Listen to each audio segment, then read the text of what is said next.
Well, we're here today to talk about some of the books that are in Highland Park High School, but actually they're in high schools all across our state and across the country.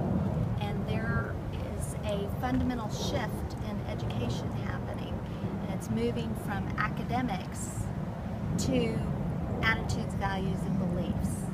And when you look at the literature that's coming in, especially in the AP classes, what we know is that the AP framework curriculum and assessments are owned by the College Board. And the president of the College Board is David Coleman, who is one of the masterminds behind the Common Core. And so if you look at the progressive teaching strategies that are being implemented nationally through the Common Core, that is the same philosophy of education that's being implemented here. And what we see happening is the shift, like I said, away from academics to attitudes, feelings, and beliefs. And it can go either way. And that really, whether it's to the far right or to the far left, either way. And when we stick with academics, when we teach children how to read well, write well, do math, and make it a knowledge-based curriculum versus a curriculum that's based on a person, a teacher, a school district, or the AP College Board who are trying to push an agenda, that's really the danger. And what we're seeing in these books is not only is it an agenda, but it's inappropriate.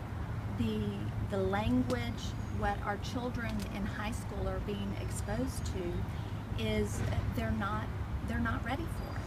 So you have children in school, and so how do you feel about them being assigned this literature to read? How do you feel about it? I'm actually here at Meg and Huntley, who filed the original complaint, are out of town, so they could not be here. I'm a mother. I do have high school students, and we're dealing with the same exact issues. So it's not just Highland Park, it's all schools across the state. One book I was told to talk about in particular was The Working Poor. That's the book that we're trying to focus on. What about that book? Is that offensive, or is that you don't like it? Well, or what is that we are opposed to it? There are things in that book, rape, molestation, that are not developmentally appropriate. Children or anal sex. That is not appropriate for high school students to be. If you can't even have that kind of language in a music without it being labeled explicit, why are we allowing it to be taught in our schools? The other issue is that it's very much anti-capitalism and free market.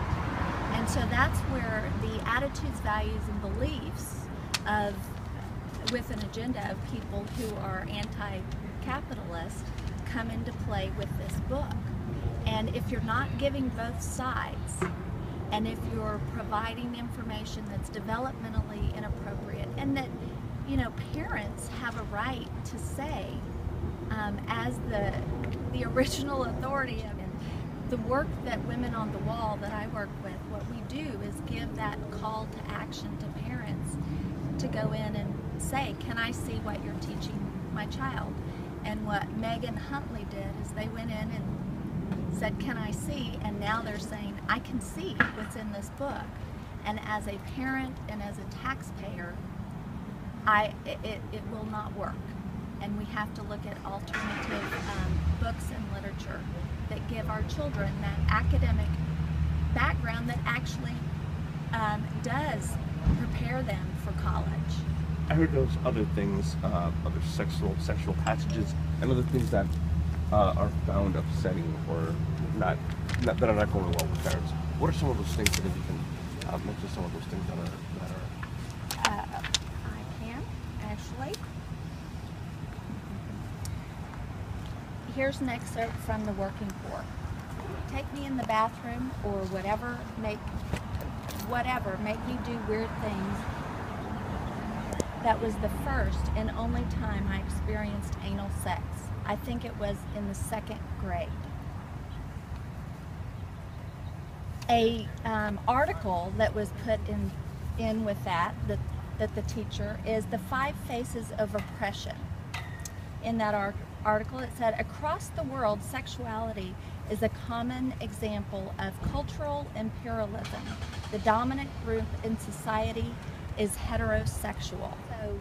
And then another article, blessed is the full plate. Enough about the pious sanctimony about gay marriage and abortion.